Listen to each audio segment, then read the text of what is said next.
Doctor Doom has a secret weapon in Avengers Doomsday, and this weapon is the key to saving the multiverse or destroying it. This new weapon also has a direct connection to Mephisto, Doom's mother, who is trapped in hell, and that mysterious beacon within the 10 Rings. And it may be just hiding in that asteroid at the end of time. Hey, welcome back to ScreenCrush, I'm Colton Ogburn, and we've talked a lot about what Doctor Doom's mission will be in Avengers Doomsday and how he'll harness the power to complete this mission and bring balance to the multiverse. Now, for a long time we've speculated that we'd see Doom absorbing others' powers like he does in the comics, such as in the Secret Wars comics when he steals the cosmic power of the Beyonder. Now, we here at ScreenCrush and many others have speculated that Doom could be planning to do the same thing in the MCU with his encounter with Franklin Richards, who has the power cosmic and the ability to create universes, as well as with the focus on children in the Doomsday trailers, such as Steve's son that shouldn't exist, Thor's daughter who has the power of eternity, and the possibility of Scott and Jean having a daughter with the power of the Phoenix Force. Now, Doctor Strange in the Multiverse of Madness did a lot to set up the idea of stealing someone's power, with Wanda looking to take America Chavez's multiverse traveling abilities. But another thing that Multiverse of Madness and the WandaVision series have set up is the lore of powerful ancient magic books in the MCU.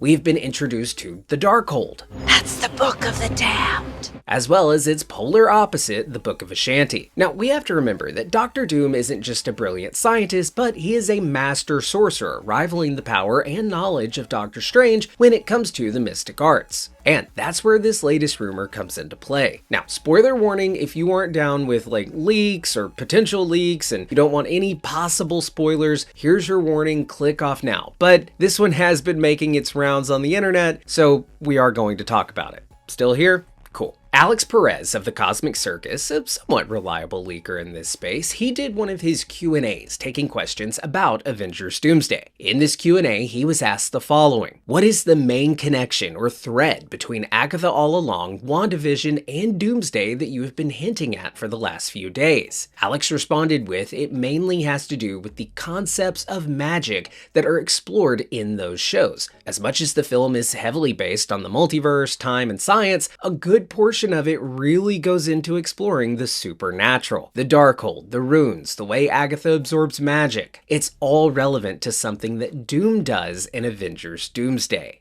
All I can tell you is to beware the man who carries the word of God. Now, that last line is what really sent me. It's a deep cut. So, we know that Doom is a master sorcerer, and we've seen in the Doomsday poster things like runes and magic will play a big role in the film. But this mention of a whole new book is a game changer for what Doom will be able to do, and how our heroes will likely stand no chance at stopping him. Hey Doug, I haven't talked to you in a bit. How are those New Year's resolutions going? Amazing! I have stopped chewing on your socks. That's great, man. Me too. Huh? And, I have some other bad habits on top of that I am now getting under control. And I know a lot of you guys are having this issue too, especially when you're trying to quit and that craving kicks in. But cravings aren't just about nicotine. They're about the habit. There's muscle memory in that hand-to-mouth oral fixation. But you can replace that bad habit by upgrading your habit loop and try Fume instead. Guys, we have been working with Fume for years, and they have helped me so much with my own oral fixation habits. This isn't a vape, it contains no nicotine, and it's not even electrical. During the holidays, my anxiety was peaked while I was trying to juggle work and family, but whenever I felt that old urge, I just reached for my Fume instead. You see, Fume uses these flavored plant-based cores, my favorite flavors being orange vanilla and crisp mint. And these flavors are a lot lighter than the ones you get with vaping, like how flavored water is lighter than soda. So it's also like carrying a breath freshener with me at all times. So right now, if you grab a Fume Journey Pack, you get a free Fume Topper just by using my code ScreenCrush. This is a soft, replaceable, chewable mouthpiece so that I have something to chew when the cravings hit. So head to tryfume.com, that's tryfum.com,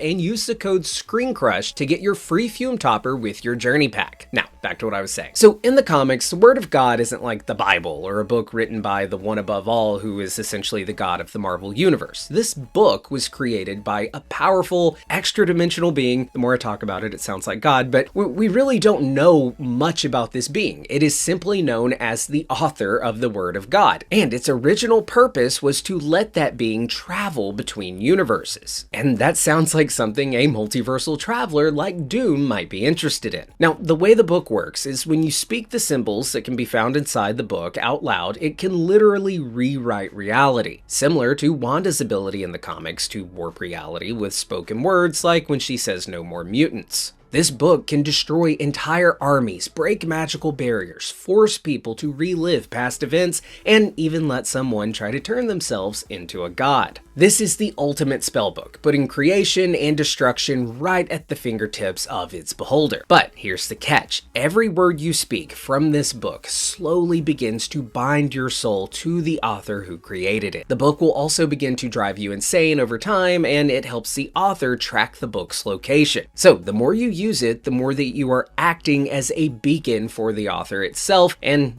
let's just keep that in mind for later. There's a little micro tease for you. Now, historically, the book gets passed around through time. We see Merlin hide it in Camelot, Sir Isaac Newton becomes obsessed with it and tries to use it to become a god. A monstrous mystic entity called the Forgotten uses it to overpower like other sorcerers. And eventually, Doctor Strange uses it to deal with the fallout of Newton's constant use of the book, which awakened the author. So I know that's a lot, but I have some theories after becoming an expert on this book. When did you become an expert in the Word of God?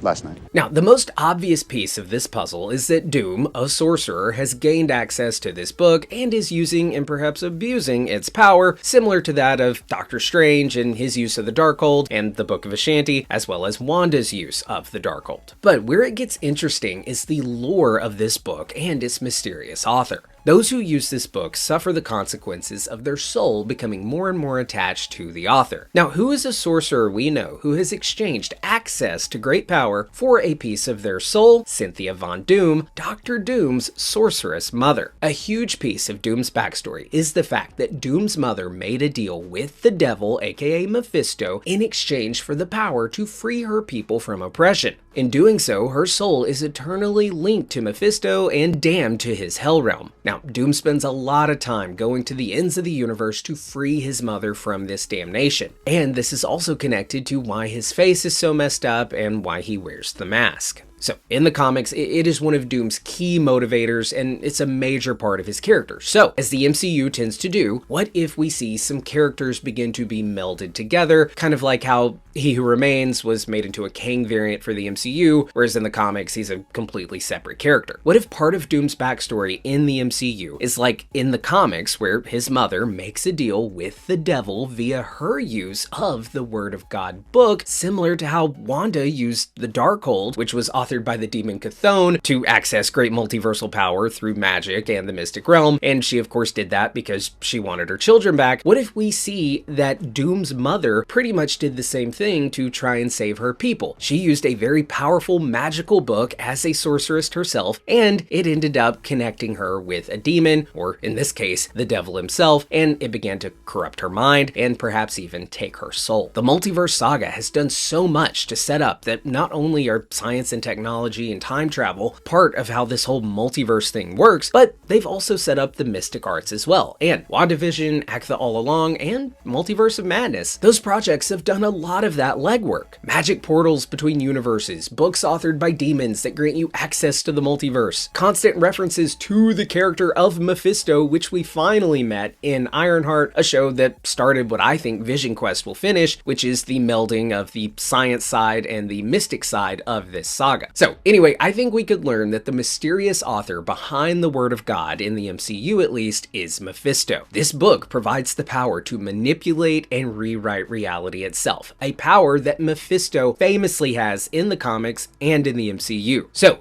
Doom could be using the very book that his sorceress mother once used to now try and free his mother from the clutches of that book and its author. We know from the comics that the book itself even has a pocket dimension within it, and that dimension could be hell where his mother is trapped, literally trapped inside the book. Now, I kind of doubt that Doomsday is going to be about Doom trying to free mommy from hell. Instead, I think we'll learn that he has either already freed his mom from hell, or he has temporarily abandoned that mission in, because of what he has discovered in his use of the Word of God, a dying multiverse. And I think that he will now use the book to try and bring balance to the multiverse and destroy and create what he views as a better world, perhaps a battle world. Oh, brother, this guy stinks! Okay, so that's theory number one, but I have an addendum. What if we see Doom actually acquire the book in the movie, instead of him just already having it when it starts? I've said for a long time that it is super important that Doomsday be a movie that anyone can walk into without having seen maybe any of the Multiverse Saga movies, even Deadpool and Wolverine or Spider-Man No Way Home, and that they should still be able to follow this movie no problem. And I think a great way to aid in that is by using classic, tale as old as time storytelling tropes. And it doesn't get more classic than bad wizard guy in a metal mask and cloak looking for a magic devilish book to reshape the world to his liking. The movie could open with a narration from Doom himself, or maybe the Watcher, or even the god of stories, Loki. And the narrator could be explaining what this book is, the great power it holds, and the sacrifice that comes with it. And as this is being told, we could see Doom pillaging his way through some ancient castle or realm to obtain this locked away book and start his multiversal conquest. And here in a second, I'm going to tell you exactly where I think that book may be. Remember a little earlier when I said the book lets off a beacon that keeps the author aware of the book's presence at all times, especially when the book is actually being used? Well, what beacon have we seen in this saga already and still have no idea where it's leading? Well, this one. A beacon.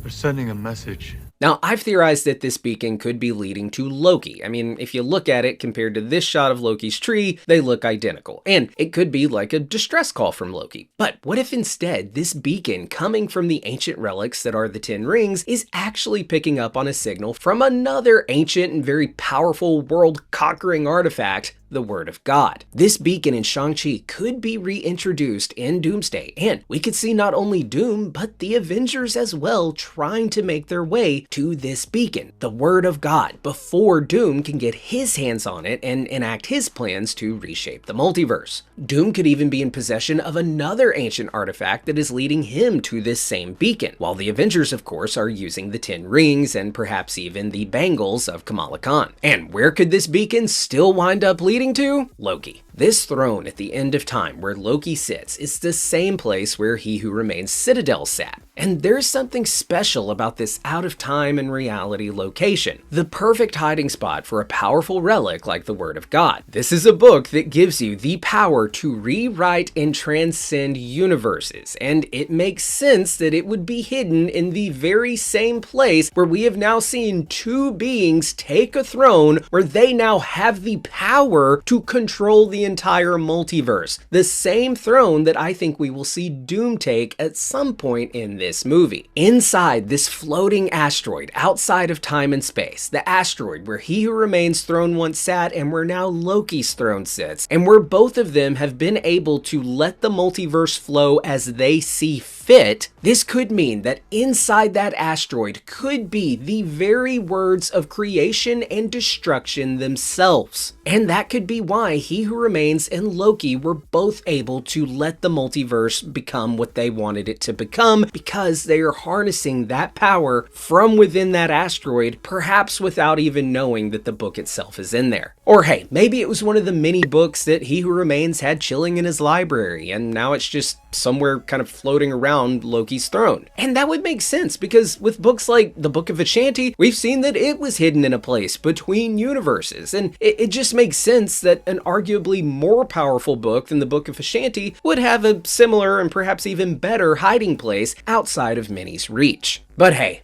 those are just my thoughts. Good to be back with you guys. I missed you. If you're new here, be sure to subscribe and hit the bell so you get notified every time we upload a new video. And feel free to follow me over on my personal channel, link in the description below. For ScreenCrush, I'm Colton Ogburn.